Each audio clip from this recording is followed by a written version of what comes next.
Welcome to Haffbreedz podcast. We're not here to find your spirit animal.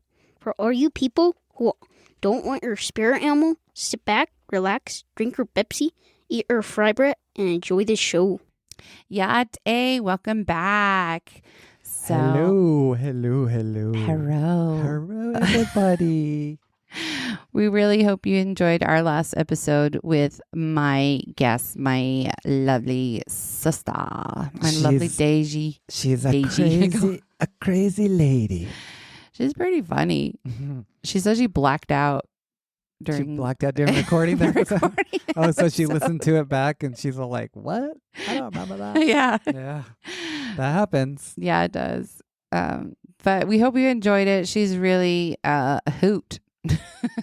To say the least. No, she came out and visited with our nephew, and she got to spend time with her nephews. So it was a fun weekend. Yeah, she got to see Milo's play. Yeah. So did your friend. Yeah, that was cool. Oh, and your family too. Mi familia. How was your visit with your friend? It was cool. We did a couple hikes. We did go to Milo's play. We didn't get to barbecue or go to any barbecue joints, but let's see, where did we eat? Oh, we went to El Vergan. That was good. But he didn't indulge in the infamous birria tacos that they're known for, which when we take you there, if we take you there, you're supposed to order that. You order what we order. Exactly. Because we know it's good. And then my family showed up. Well, a couple of them, just Mima and my sister. Which I would like to interview one day. Oh, yeah. Hopefully she'll be up for it. Yeah, we'll make her. She won't have a choice. And then we hit up White Sands and Alamogordo. So that was cool. The weather worked out really good. That was cool. Oh, you went on a couple hikes? Yeah, we did some hikes in the local area. And yeah, there's a lot of cool hiking spots here in Mesilla Valley. This week we did, oh my God. Okay, I'll get to it. But this week was the start of summer camps. And oh, yeah. Oh my God. Middle schoolers. So we put the boys in the summer camp. It's like a STEM camp they started. And I'm laughing because I get this message from our middle who said that someone pooped in the science. Why is that funny? It's not funny. It's like I'm not laughing. Maybe just me saying it. I don't know. But finish it, babe. You like it? Ew, no. So one of the kids in the STEM summer camp took a dump in the hallway in the restroom. They said it was in the restroom. That's what you're supposed to. But they did it like on the floor instead of the toilet. Not cool. Yeah. Well. And I was thinking, like, why are they blaming all the boys? Because all the boys got in trouble and they were all kept afterwards. And yeah, it could have been one of the girls went in there and did it. Well, these poor young camp counselors or whatever. Oh, yeah. Like they're young. Mm-hmm. So they have really like no parenting experiences. They're just, there to run the program, and let's face it, they're there to babysit because that's what it is. Yeah. So if you were there, one of the counselors, and you saw who did it, and you looked at their faces, you'd be able to tell. Yeah, as a mother, like you did it. Go clean it up. For reals. That's so. It's sad that like the maturity is almost not, like it's getting worse every year. I mean, yes, you expect this from middle schoolers. And why I thought it was middle schoolers, because at first I was like, we have like, transient people who come in here a lot of times who, they do have mental illnesses. Like one person started a fire in this building at one point. Oh yeah, I remember that. So it happens. Like that's what I was thinking. And it could have been one of the counselors or one of the college kids because they're the What if college summer school's in session right now. It could have been an angry staff member. It could have been a skunk. Remember, there's lots of skunks around here. It could have been an angry faculty. Oh yeah, someone who didn't like the custodians. Were like, oh. That is so messed up because I love our custodians. They are the I love cool. them. They're cool. But that's what I initially thought. And then he was like, no, somebody threw wet tissue on the wall on the ceiling. So I was like, oh, well, it was a middle schooler for sure. Yep. They eventually found out who it was, I guess. They had every boy write on a piece of paper who they thought it was. Did they waterboard someone? That would have been effective. Yes, they would have found out right away. But I guess they found out who it was and kicked them out. But the poor boys, like, can you imagine our boys doing that? No, they wouldn't do that. I know their restroom is disgusting. Like, yes, it is. And boys in general are just gross. Like, even our restroom, it's only you and Jackson, but you guys always end up peeing on the floor somehow. No, it's just no, I have my wiener down. I put wiener down. Jackson puts it between the toilet seat and yeah, and then he pees all over the floor. Gross. You don't even clean it up. I just slip on it. You just leave it there and it gets all sticky. I'm like, oh, I don't like sharing bathrooms with boys. And then you shit all over the seat. Yes. Before Jackson was born, I'm like, ew, sick. Like, just boys in general. It doesn't matter how clean you men are. You guys are gross. Like, men. All of them. All you all. Okay, women are gross too. But yes. Yeah, they are. Our new person that started this week was telling me a story about how she went into the because she used to work for AggiStop, and that's like pretty much like information at the university. Mm-hmm. And she said she went into the public restroom, and she goes, I have a favorite stall.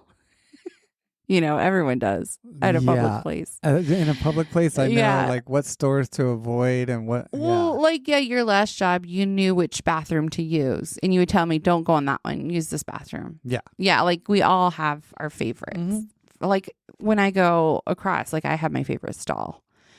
Anyways, she said she walked in there and there was just somebody sprayed feces somehow on the walls. Bubble guts on the walls? Yeah. That's some projectile. Yeah. I was like, how does that happen? She got strong aim. Does she literally touch her toes and just started spraying like a sprinkler? This is so gross. I'm sorry, audience. This is so I don't know. Where did this conversation go? I know. It's so gross. But when I was running a store, some customer defecated. Yes. They left a turd on the floor. And one of my employees came up and told me, and I'm like, cool. Well, I'll go clean it up. And they're all so mad. So they cleaned it up. Okay. I have a funnier. I thought this was the funniest story that has happened. And it was with my ex. And we went to San Diego. And we went to Walgreens. We had to use the restroom, but we had to be a customer. And so naturally I bought something, and then we got the key. Somebody, people were trying to use the restroom, and somebody took a turd right in front of the restroom. It was a log. In front of the door? In front of the door. Because, it's a statement. Oh gosh, I'm just thinking about, I'm going to gag here in a bit. You're just picturing the turd in your mind. Oh, did you hear there's an app? No, hold on. Okay. This is the funny part. When he walked out, I was like, watch out for that turd. And he stepped, he slipped in it. He went banana peel. Did you laugh? It was so funny, and he was so mad. I would be so mad too. Just think if he slipped and it was on his back, he fell on it. And then we went to the ocean to wash his shoes off in the ocean, but that was just like. And the fish are all, no. Stay out. Well, I mean, I went to Venice Beach once. I know Venice Beach is just trash. Like, but I didn't know as a 16-year-old. You're like, this place is awesome. And when I went swimming in the ocean, I saw a turd in there, like a log. And I was like, oh, nope. That's probably a jellyfish. No, I left. I never went back to Venice. I would never swim in any ocean in LA. Like, did you hear about the sewage from Tijuana? Like, in the current, it's like going up to San Diego and Coronado Beach. That is gross. Yeah. Didn't we go to Coronado? I think they're as releasing it on purpose. Yeah, we did. Okay. Yeah. It was at Mission Beach because I know that's I think there. so. We did Coronado Beach too. It was cool. Oh, no. Now that's tainted. That was before. Now they're doing it, I think. Ew. But did you hear there's an app you can download if you live in San Francisco that tells you where human feces are on the sidewalks and what streets to avoid, and people like log it. Are you serious? They log the logs. That's kind of cool to have like an alert so you don't step in it. But at the same But what if time, you're that's like, oh, is that a... Yep, that's human. I'll just go around it. But it is Silicon Valley, so I guess there's apps for everything down there. Oh my gosh. That I don't know. I don't know what to make of that. Yeah. Anyways, so sorry to have like We're talking about waste your time with waste. Talking about turds. Oh, speaking of Turds. the STEM camp and the kids having their summer camp. Yeah. Yeah, we were invited to like present to some students. Yeah. So some students came out from the Mescalero Apache tribe out here by Ruidoso. Yeah, high school and middle school. High school and middle schoolers came out. So I wasn't there to be a part of that. Unfortunately, I had to take care of Jackson. Yeah. But I really wanted to be. So tell us how that went. It turned out good. Well, for the most part, I set everything up, and then the mics were not working in that booth. So I just went to plan B, and then the kids showed up, and I just took 4 at a time. We chatted and talked about podcasts, and I talked about language, bringing back language. I talked about be careful what you post on the internet. Yep. Or what you say, because it can come back on you. Yeah, we know. Just kidding. It's happened to us. It's probably gonna. And I just did one group at a time until we got through all their students. But they were all cool. They had good questions. Some of them even already listened to the podcast. I love which was that. amazing. I love the youth. I miss that part of being a teacher. Yeah. That's the only thing I miss about being a teacher was the students, not the pay for reals or Not the other pay people or the admin. right. What about the business office? Just you. Oh, thank you. Yeah, you always were on top of my stuff, like getting my purchase orders in. You're the one we could count on. So that was fun. Yay. All right, so let's get into our episode. Welcome back to Haffbreedz Podcast, where we hold space for Indigenous and mixed race Indigenous stories for those that live between tribal belonging and settler systems, between the res and the city, between being seen and being silenced. In today's conversation, we get deeply personal, not just for me, but for many of us who've navigated institutions that say the right words, like land acknowledgements. But they don't always practice the care or accountability that those words require. My guest today is someone I look up to as an Indigenous mentor, Indigenous mother, a deadly auntie, a sister, and a friend. She has taught in institutions that perform allyship while perpetuating harm, and done so with grit and refusal and sometimes unmedicated. She left a university system that wasn't serving Indigenous people, and not by choice. Together, we're talking about what it means to exist as a racialized Indigenous person in these spaces, and how microaggressions and lateral violence take their toll, and how leaving and speaking out can be an act of resistance. We'll look at this for resistance, identity exploration, and healing. Let's get into it. Half-breed, that's all I ever heard. Half-breed, now I learn to hate the word. Half-breed, I'm no good, they won't. Half-breed. We're excited to welcome our Auntie Baddie, Dr. Georgina Badoni. Auntie is a Diné educator and the new Native American Education Program Manager for Seattle Public Schools.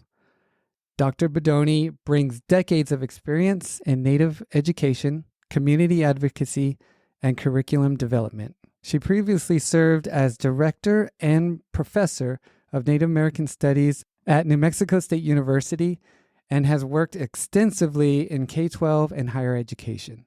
Her work centers around Indigenous knowledge systems, visual culture, and intersectionality in education. Now, in her new role, Dr. Badoni leads the Native education team at Seattle Public Schools, supporting Native students and ensuring their voices, culture, and histories are honored in the classroom and beyond. Is Seattle ready for this baddie? We're so honored to have Auntie Baddie with us today. Yes, our deadly auntie. Oh, Ya'at'e. I got the shirt to back it up. Nice shirt. Yo, thank you. Thank you. Ya'at'e, go ahead and introduce yourself. That was our little introduction for you. Can you tell who wrote it? I'm Georgina Badoni. I am not otanet chachini enshla. Lazatlane bashichin bimpetwani dashiche Kenya ane dashanale. I'm from Kintlana. I'm from Flagstaff, originally from East Seattle, but our family was part of the relocation and land dispute happening out in that area. So we relocated to Flagstaff when I was pretty young. Grew up in the Flagstaff public school system, went back and forth between visiting the res and then staying in Flag. Where did you, so you did all of your K through 12 education out in Flagstaff then? I did. I had a couple of years at Rocky Ridge boarding school. Whoa, Wildcats. Yeah. I was I think I had a friend that went there. Yeah, I went to Rocky Ridge for I think it was kindergarten and I think maybe like pre-K, but Was that until they kicked you out? yeah. That's when I started baddie happened. The baddie. That's the beginning of the baddies. That's when it started. No, I wish. That takes years of experience to build up to. But yeah, not back then. I was dork. I was just introverted. I was shy. I was awkward. I was awkward for a long time. Did you go to college right after? Or did you do a wait? Did you wait? I graduated. I graduated, and when my friends were starting to apply for school and getting into colleges, I was just kind of like, oh, I hadn't thought about college, but that's just because I've talked about this before. Is not really feeling like. Besides my parents, my parents always would be encouraging, would build me up. My family would. But as far as the public school system, not really. I mean, there was no really encouragement like, oh, yeah, that could be you. Like, there was no help for, there was no push. Like I was just kind of invisible, just kind of like one of these people that graduated, but there was no encouragement. That we didn't have. I didn't remember having a support system in high school that was like really fostering higher ed, like out of high school. So, yeah. So I went to community college, started off, and it was in community college that I always liked art. I could do it really well, but it was really in college when I started really digging into like the arts, Oh. not only creating art, but also talking about it and being able to teach it. So yeah, Was that NPC? CCC. CCC. Oh, What's CCC? Coconino Community Oh, College. yeah. Is NPC out in Flagstaff too, or am I? Is that just? No, that's well, they're out of Show Low, Snowflake, Holbrook, that little area. Coconino then. Yeah. Coconino. Yeah. So did that and then transferred over to NAU after that. Oh. Yeah. Yeah. And that was good because I mean, I needed that time. I needed that transition period because I mean, I was still, not really serious. I knew I had to do something, but I hadn't figured it out. I didn't figure it out till Last what week. until last week. Yeah. What I want to do. So went over to NAU, graduated with my bachelor's in K-12 art ed. Yeah. Fun. Yeah, that was Was your goal like you wanted to teach Native kids? I I guess it wasn't like really directly at Native kids. I just want to get a job and teach art. That's what I wanted to do, and I did. I taught up on the res, taught on the Hopi side, lived on the Navajo side. So it was just across. Yeah, it was just across the street, so it wasn't a big deal. But yeah, it was cool. It was cool. Taught on the res for a couple of years, and it was there when I was thinking, man, I need to do more. Like I felt like I could do more for my students, do more for my classroom, and I didn't know what. I didn't know what I needed, but I knew I wasn't like fulfilling. I guess not only my potential, but what I could bring for my students. I really just kind of didn't even know what. So I applied to graduate school. No, I left, I moved, and then I came back and I applied for graduate school, got into U of A, did my master's there, had a blast. And it was completely different from my undergrad. Like it was awesome because it was another layer of theory, all this, critical thinking, and it was like cracked wide open because before it was just making art and teaching art, and it was all about production. But when I got to U of A, the master's program just really fucking blew my mind. Oh my gosh, it was the best. It was the best. I think I had the best professors there that really not only supportive but really just pushing all these like amazing theorists, and it was just awesome. It was a great time. And after I graduated, I was like, oh my gosh, I was so inspired and really was like, oh my gosh, this is it. I can do cool shit in the classroom. So yeah, and then I went up to the Pacific Northwest, taught on the res again. And that was a good time. Taught art. That was a K through 12 tribal school, and it was awesome. It was the best. It was really well funded. Amazing. It was amazing. Like able to do like so much. Teaching. We did skateboard art. We even got into the herd. Like really cool stuff, and had like the best time there. Like it was just the best time. Like it was. Yeah, I really loved being there. So what was your master's in? It was in art and visual culture education with an emphasis in museum and community. Oh, I know it's a really long title, but yeah, but it's awesome. It was a really, really good time. Yeah. And then you got your PhD in Native American Studies. In American Indian Studies from University of Arizona, and went back to Tucson. Well, came back to Tucson after I had my first one. So. And I don't know correct me if I'm wrong. I could have sworn I heard you talk about your time in DC is this during like the dissertation time? No, this was during thesis time. Like when I was there. Thesis time. Yeah, this was for my master's because I was getting so close to needing to write it, and I was like, looking for inspiration, and I was at the NMAI in DC, and I was just like, gosh, doing all this. It was image research, so for posters and teaching resources. So I had the best boss there. He was pretty awesome. Met some really cool people, and that was another great place to be at because like some of those relationships I'm like friends with those people still, and they're doing amazing shit. It's really cool to work with people, when you're really young, and then seeing what they're doing now. It was pretty cool. But yeah, it was in DC when there was a skateboard exhibit. And there was a skateboard exhibit that was going on, and this exhibit was the artist, filmmaker, skateboarder is Dustin Craig, and he is White Mountain Apache, and Dene, so he's also Navajo, and he had an exhibit that was going on in New York, and he had a short film that was going, and you can put on headphones and you can hear like the music, but also like skateboard wheels, the sound of it. And it was just, and in the short film was, Apache Scouts, in traditional wear riding skateboards. And then it was amazing, but I knew there was something there. I was like, how can I bring this to my students? And I was like, how can I teach about skateboards?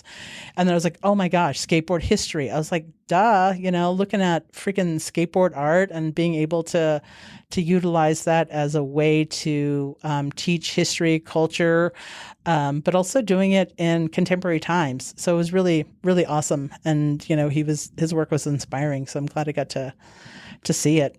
That sounds really cool. Salem's really into. He's actually signed up for a workshop to do his own skateboard in a couple weeks. So I gotta you gotta send me some information for him. So is he gonna paint one or? Yeah, he's gonna paint one. Cool. Yeah, cool.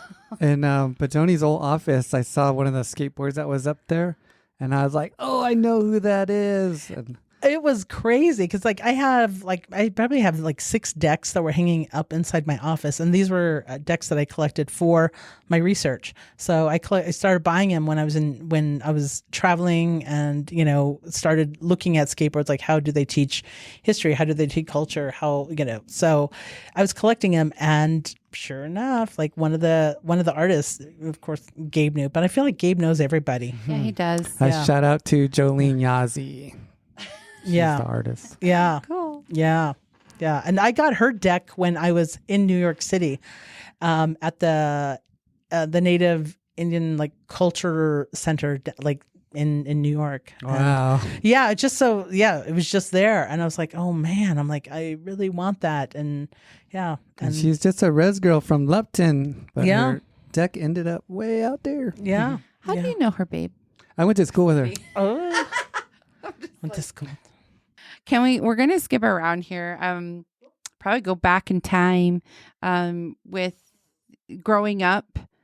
Did you ever grow up with mixed race Indigenous people like us, like half-breeds? Was that common growing up? Not as much, because because I grew up in Flagstaff, and you see Navajo kids, and they're Navajo kids.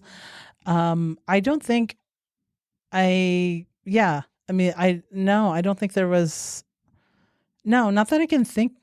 No, probably I wasn't aware of it when I was younger.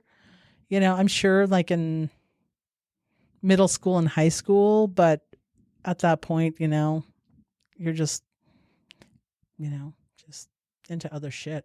You're like, what identity, whatever, I'll study that later. I'll study identity. Yeah. So then what was your understanding of your own Indigenous identity, and how has it evolved over the course of your childhood and your adolescence, especially in those academic settings where, Navajo kids were in Navajo schools at that time, how they were structured? Yeah, it was definitely a different upbringing because, I grew up in Flagstaff. I grew up in the Flagstaff public school system, and I remember going to school, and then on the weekends we go out to the res. So, go back out there, and then we drive back on Sundays, and, we go visit family and stuff, and breaks, we go out there.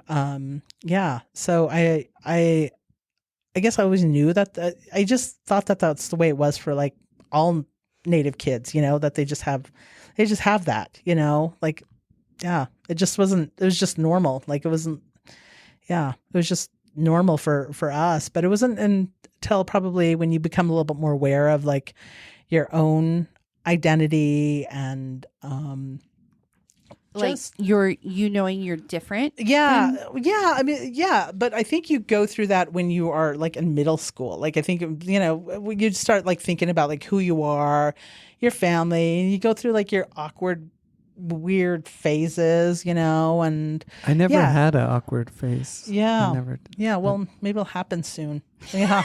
Maybe it'll happen soon. Maybe.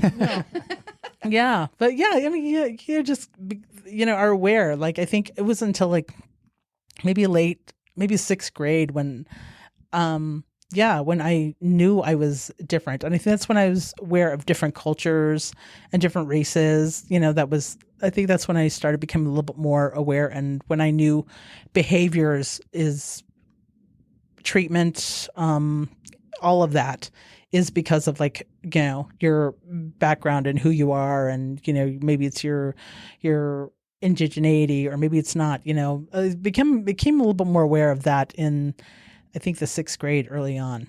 So was your identity ever challenged in those, like in middle school, high school? And if so, like, can you talk about an experience? Yeah. I think it was in the sixth grade when I was faced with blatant racism, like because I was Navajo, I think, you know, I'm sure that's what it was. But yeah, I mean, just, yeah. And you know it, but you don't know how to identify. You don't know how to label it when you are, you know, 11, 12 years old. You just knew that it was because you were different. And it feels like shit, you know, And like, how do you say that? Like, how do you, you know what it was, but you don't have the words for it or the language at that time. And when you have, you know, white teachers, like, you know, so yeah, it's completely just hard to navigate that early, I think. So fast forward.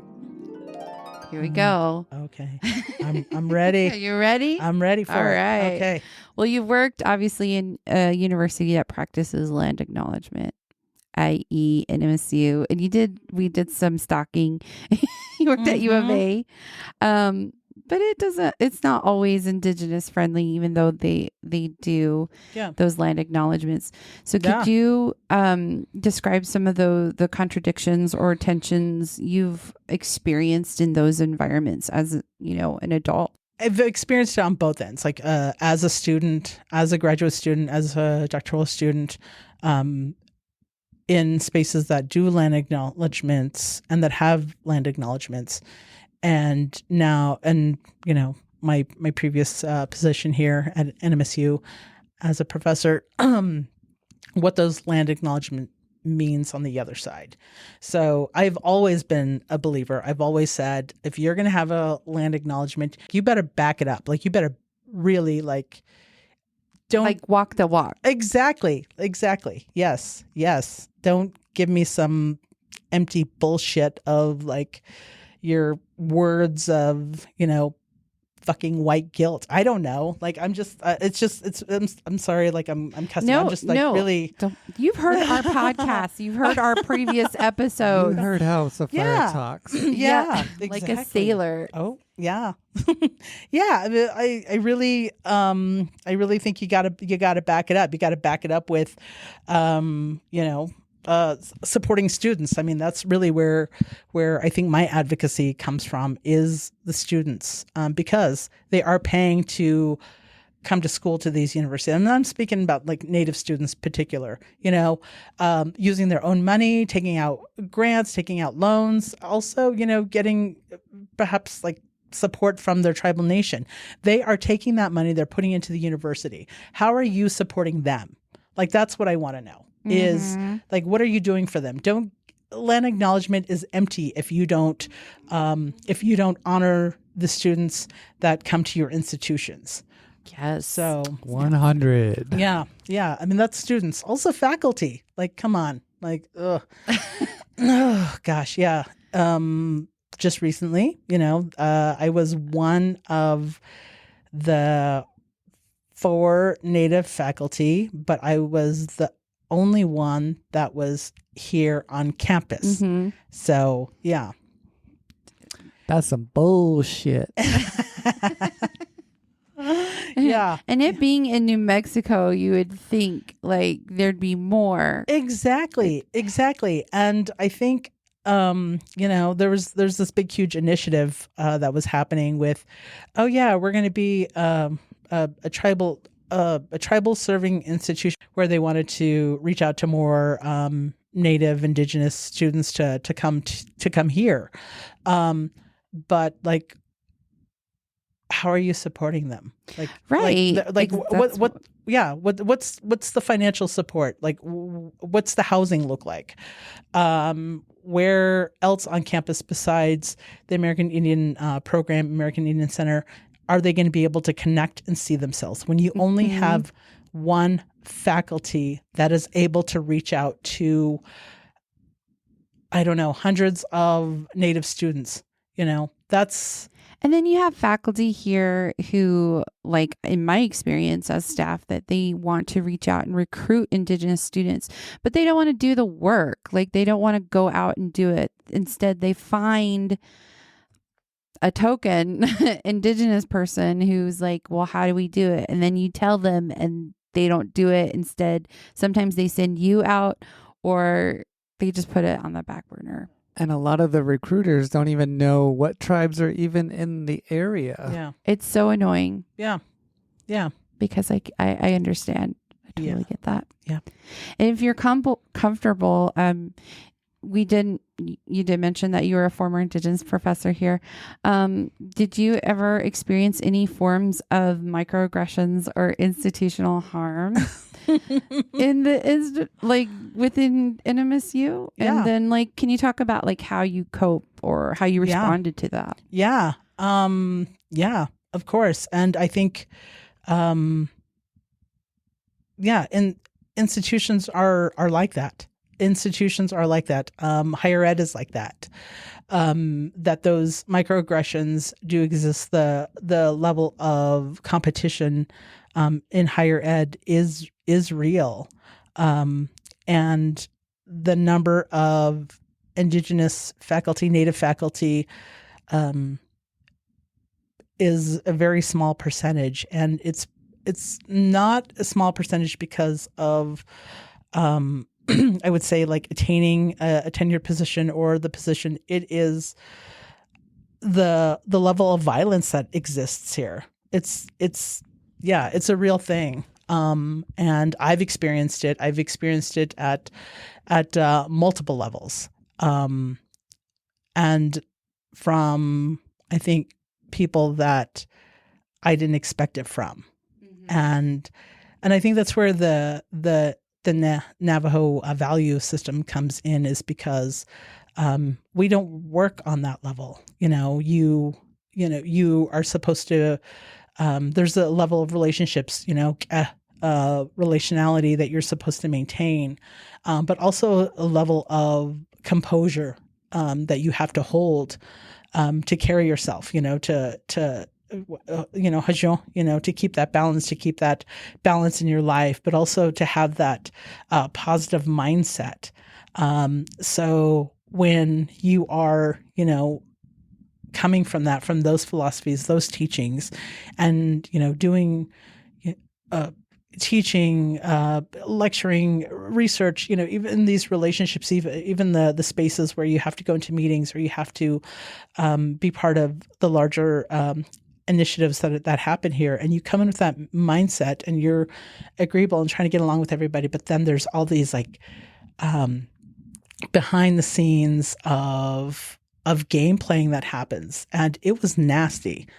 What I've heard other faculty say about other faculty, or about leadership, about students, it's freaking unbelievable. You get taken back by it, because I guess, I don't know. And I think I've heard you say this, where there's a difference between professors and there's a difference between teachers. And it became very clear, where I stand. So yeah. And that was, I think the I shouldn't have been surprised, because I heard I was warned. I was pulled aside and, given the heads up about people, and I didn't listen.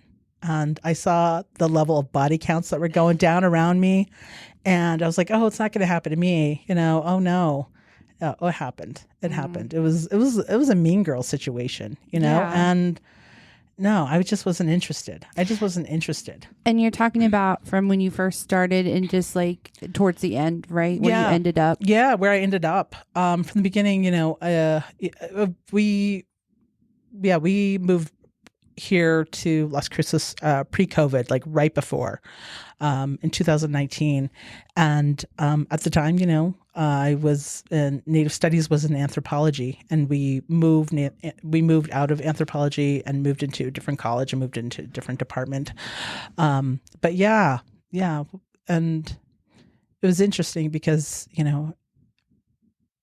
historically Native Studies, American Indian Studies, being placed in anthropology, archaeology, is always like seen as problematic. It like I didn't even know until I think I met you that was a thing. I was like, oh, okay, so yeah. See, that kind of like put me like, I mean, when I know it just sounds ignorant of me to say, like, not knowing that that's a thing, like where Native American studies or whatever is in anthropology, it's kind of like disgusting in a way, because it's like the study of people, right? And they're studying us. It just, you don't find any relation. You almost lose your identity, like being in that.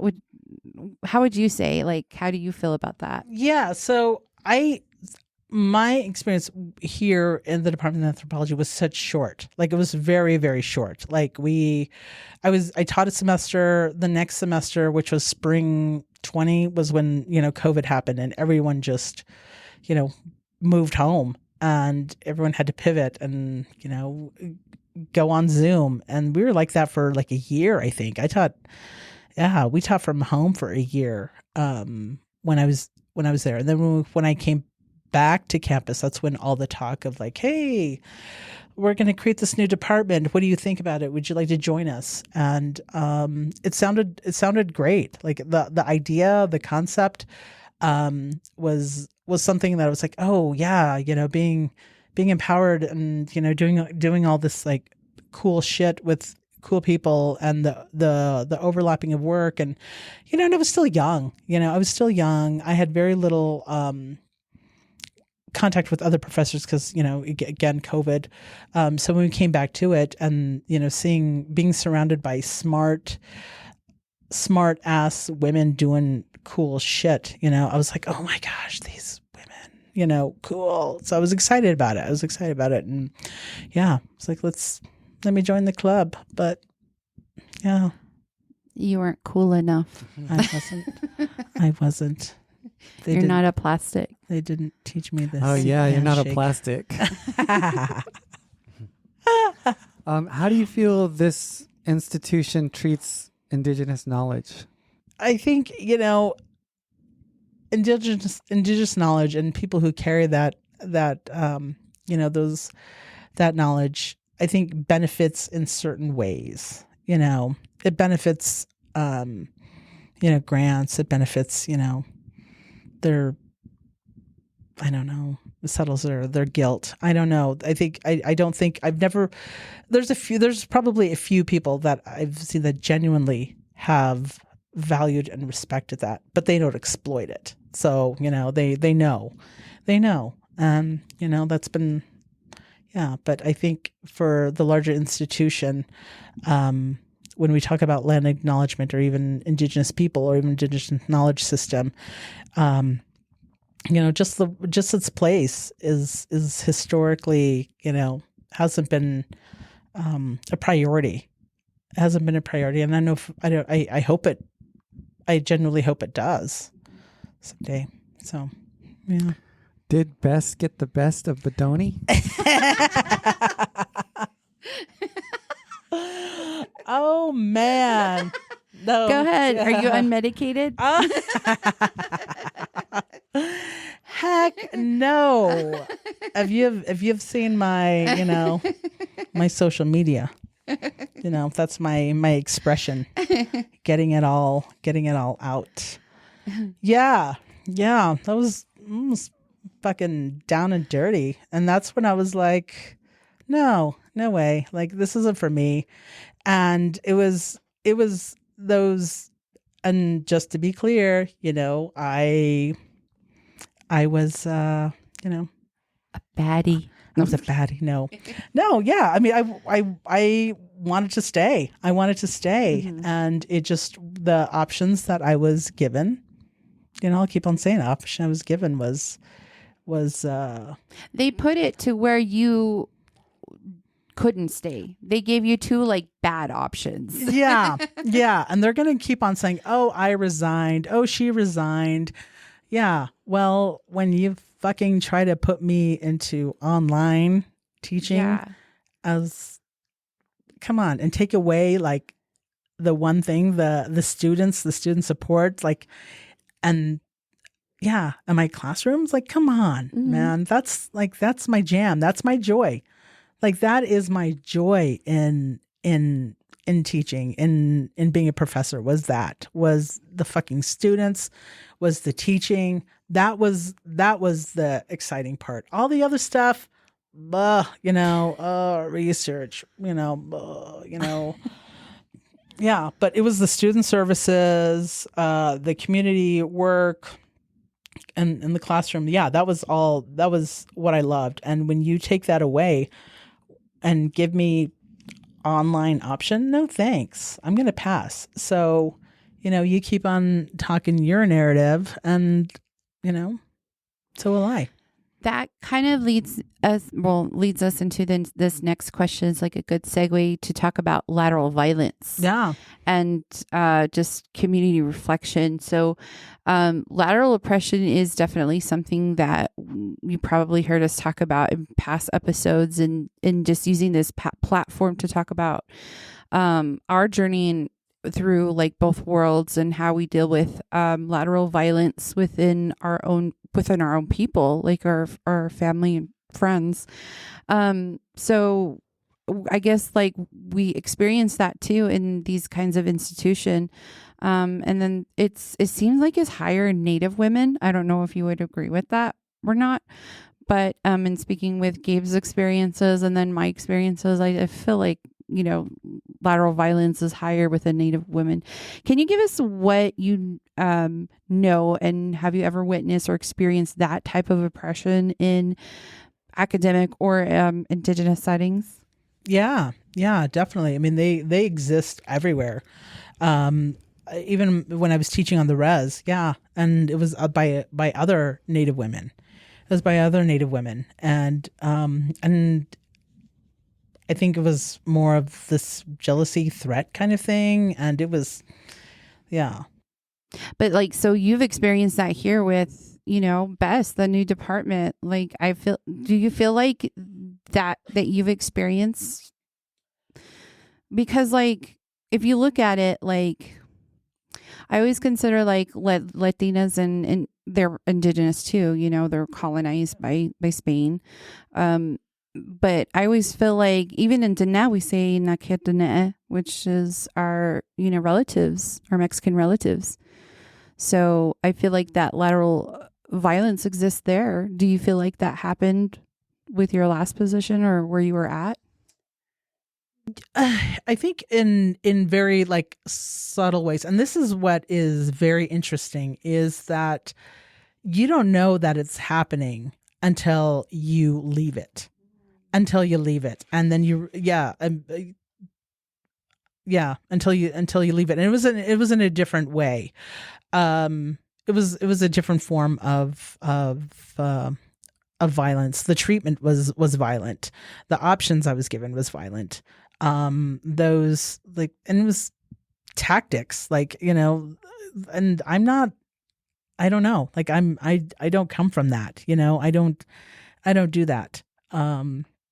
And I wasn't raised like that. But again, and it wasn't until like I left, and I've been gone. This is the first time that I'm back on campus, and it's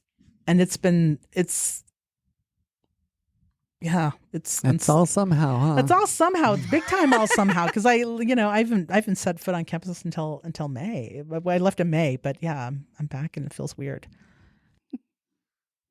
I don't know if you listened to Dr. Candace Linklater's Relentless Indigenous Women podcast. She was talking about lateral violence and how that basically means displacement of oppression. So we're using that displacement of like anger and frustration onto one another from what the colonizers did, and we're projecting it onto each other. So they talk about decolonizing, and I don't remember if they talk about assimilation, but I feel like they are assimilated and they need to decolonize. They like decolonize, but yet they're not doing it. And I think and part of that decolonization is behaviors.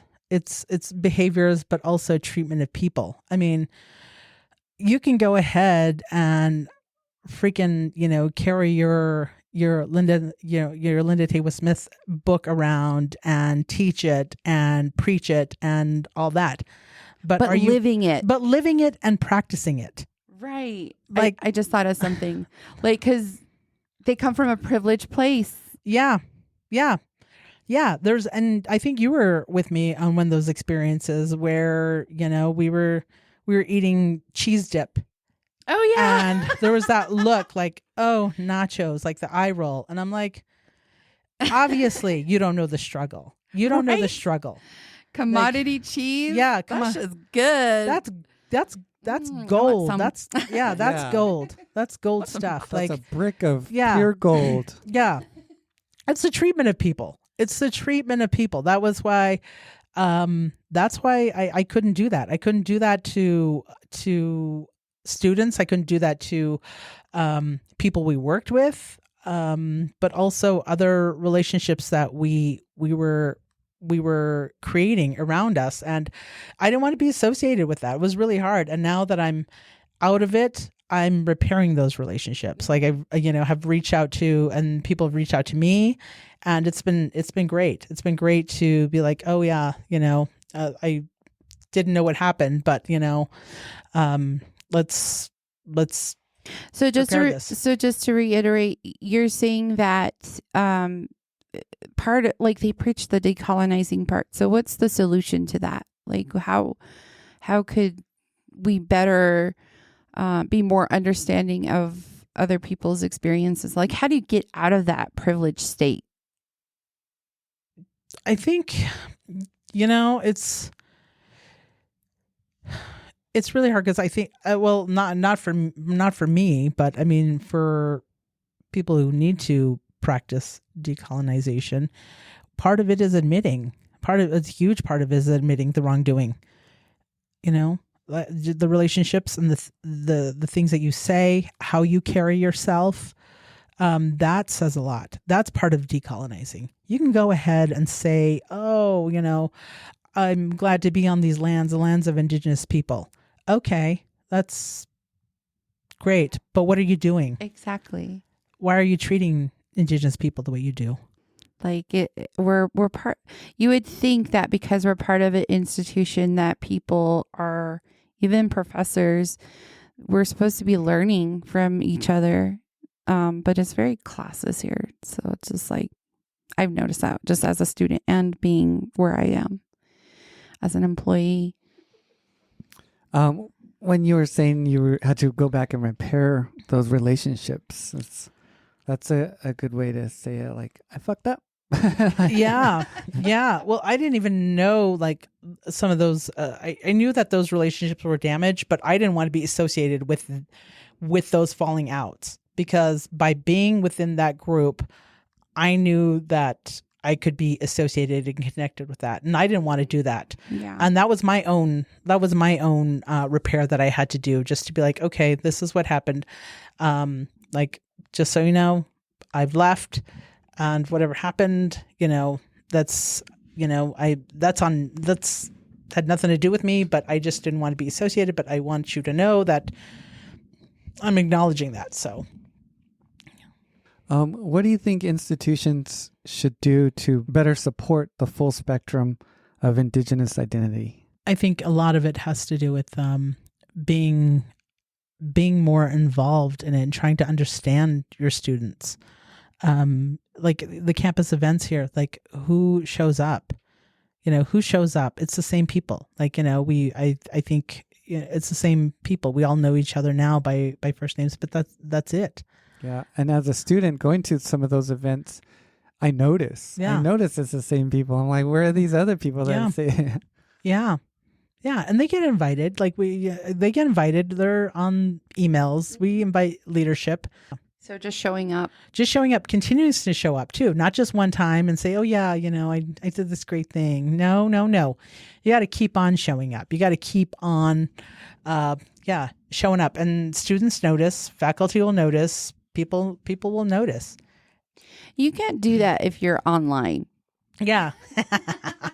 Hey, Yeah. Zoom, you can join in the Zoom. Yeah. Right. Yeah. I'm here. Mm-hmm. So that would lead us into resistance and refusal. So what would you call the situation of leaving the university? Do you see it as resistance or some sort of form of it? Yeah. And what does this moment mean for you? Yeah, it's definitely an act of resistance. And it definitely is, because I think when people are like finding out about me leaving, and the first thing they do is like, oh, they give you those like sad eyes, like, oh no, like, and even my posts, like people are like, are you okay? Fuck yeah, I'm okay. I'm not losing my shit. I'm breaking free. Like I'm breaking free, and I'm calling it out.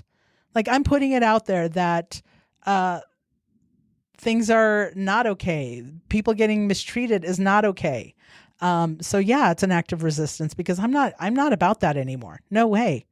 I'm not going to stand on the side while people are being, harmed, and, students are being harmed. None of that. No way. So yeah, it's a big act of resistance, and also rejecting the university and leaving the university it's a huge thing in people who want to attain that,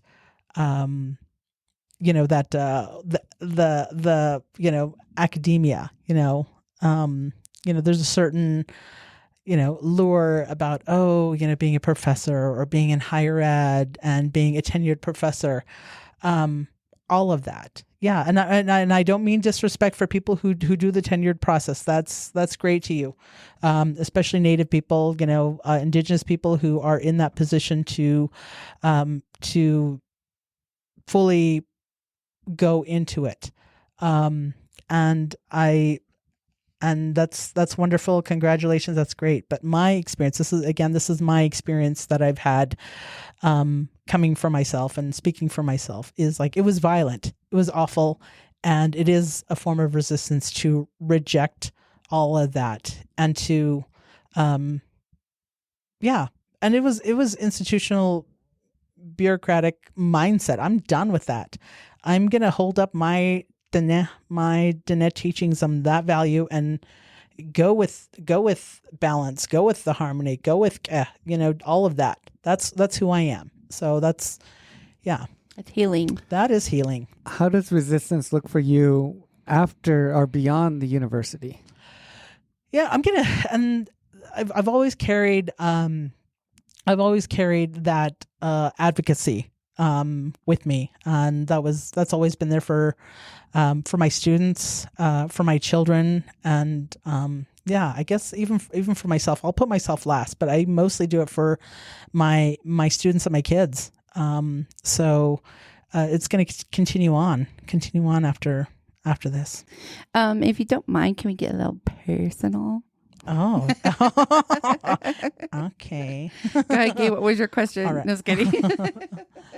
So, Badoni, when's the first time Oh, I don't like that. you I don't like What's that. oh,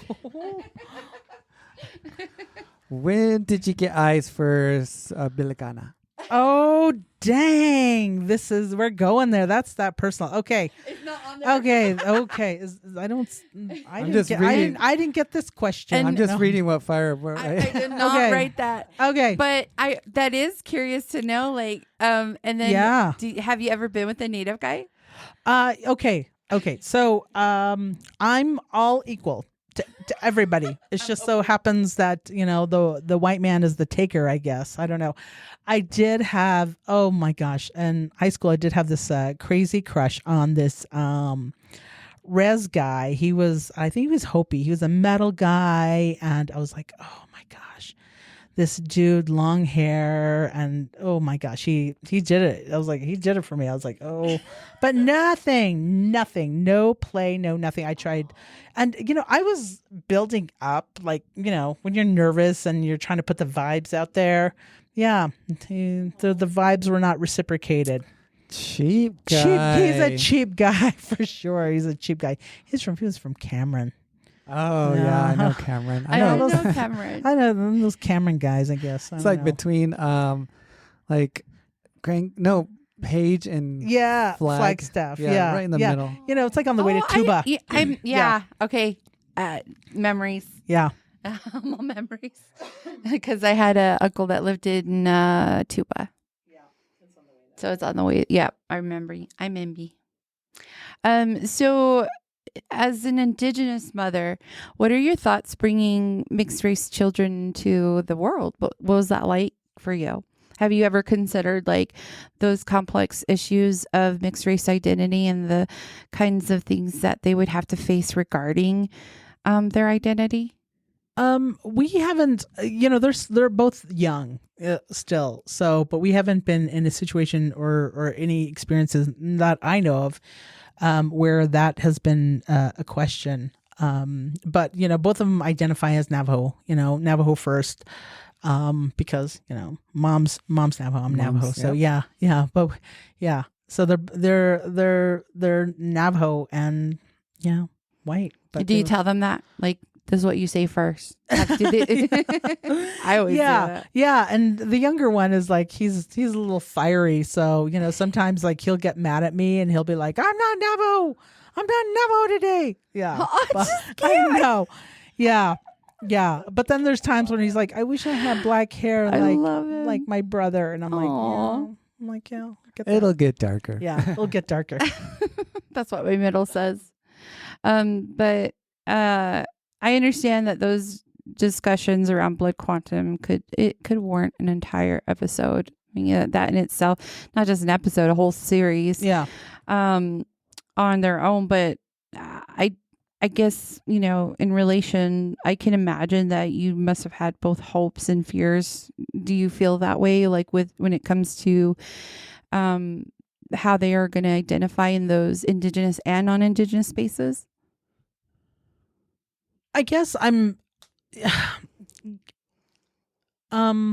or how they would be perceived by like those systems or by the community or by society, like that at how they would. Yeah. I guess we haven't been in a they both have been away from home, and home is like, Flagstaff, where I come from. That's my home. And both of them were born in, the older one is born in Seattle, the other one's born in Tucson. So their sense of home is different than what it means for me. And, which is kind of why we're excited to return to Seattle, because that is their only home that I think they have identified with. And, their grandparents are there. We usually go like once or twice a year just to kind of ground them back into the only place I think that they have really connected with, that and like, Tucson and like Flagstaff. But like now that I've been removed from my own homelands and been gone from Flagstaff for a long time now, I am now thinking about like how I can create that sense of home and belonging for my children and where that is going to be. So what advice would you give other Indigenous mothers who are having this similar experiences? I think finding grounding for yourself is a big thing. And then, like my mom would always say is, be strong for your kids. Be strong for your kids and that will carry them forward. Be strong for your kids and they'll give you the strength and you can move forward with that. So, yeah, that's what I like to think about. Are they looking forward to the move? I bet. Oh, not the house is a wreck right I now, so not really. But yeah, they'll get there. Yeah, they're going to have some fun up there. Yeah. And so will you. Yep, I'm going to have a good time. Go to the Seahawks game. Oh, for sure. For sure. Come on up and we'll go. Yeah. Yeah, for sure. What are your thoughts about using this platform as a tool for Indigenous knowledge sharing and healing? Oh, yeah, for sure. Because, we part of being contemporary Dene, being contemporary natives that have been, far from our homes and far from our lands. And, this is a form of expression. We've all, since the beginning, that there's songs, there's chants, there's stories, there's teachings. There's also, there's ceremonies. This is just a contemporary version of that. There's podcasts. Now there's podcasts. Yeah. When I first was in one of your classes, I introduced you to our podcasts, and I really appreciated your advocacy right away and support. I felt that right away. I did too. Aw. I did too. Just kidding. Aw. So then that would lead us into our next question. What advice would you give to Indigenous students trying to survive or thrive in systems that weren't built for us? You gotta find your strength. You gotta find your strength. It might take time to find it. It took time for me, but you've got to also find it within yourself, but also surround yourself with people that believe in you, that can provide that support for you, people that can lift you up. My parents were that for me. My children are that for me now, and my students, including you too. This is so bittersweet, I think, for all of us. I go home and I think about like the friendship that we created, and just finding you're the safe space. And I've had such a hard time. Like, I don't want her to leave, because I don't want to be by myself. And that's sometimes how I feel. But I think that's where these institutions, they don't understand that. Like, for me as a student. And for me as faculty. Yeah. And for me as faculty. It was hard. It was hard keeping this. It was hard. I've been in this space for over a year. I'm finally it's clear. Finally, it's been lifted. Finally, I'm able to experience something. Finally, I'm able to, sleep at night, all of that. But yeah, they don't think about what it means for students, but also what it means for faculty, to keep faculty happy and what we need to, because you guys were that for me, not only students, but also, that level of support, that solidarity. And it's that circle of support. It really goes around. We find these safe spaces, and it is important for all of us. That's the connection. Yeah.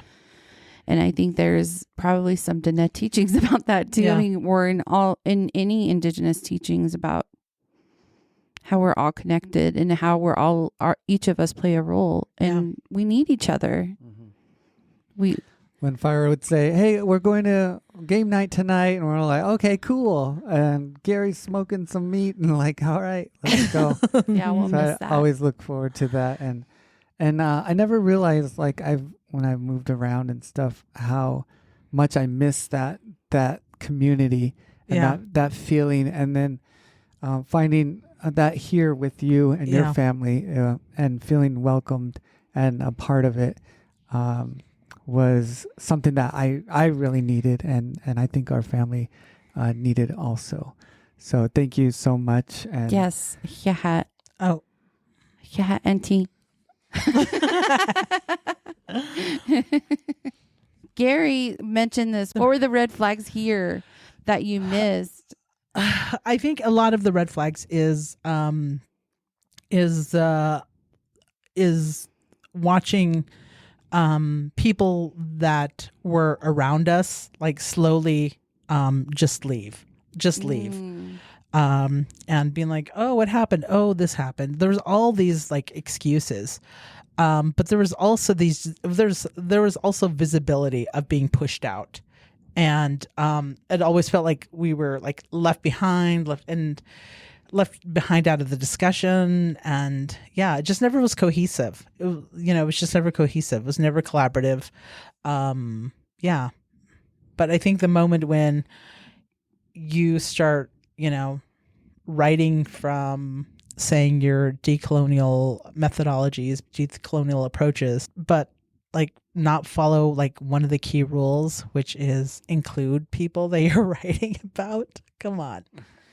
Then The mural. then you need to go reread the books. The mural. Well, yeah. Dr. Badoni, thank you for being a part of our podcast, and I'm so glad to have you on our show finally. Yeah, we've had several episode like ideas to include you in on, and I'm gonna be sad that we're not gonna be able to do one of them. But Well, we can do it like by Zoom, right? Oh, yeah. There's also that option. Yeah. Come on. technology. Oh.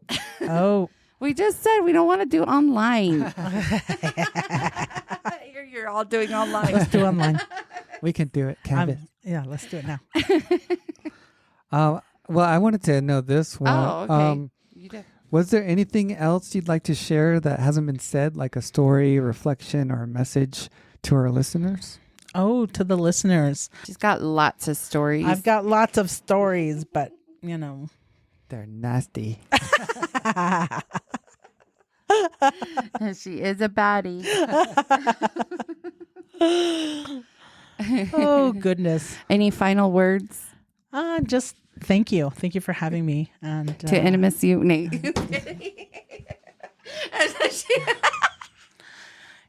don't be cheap.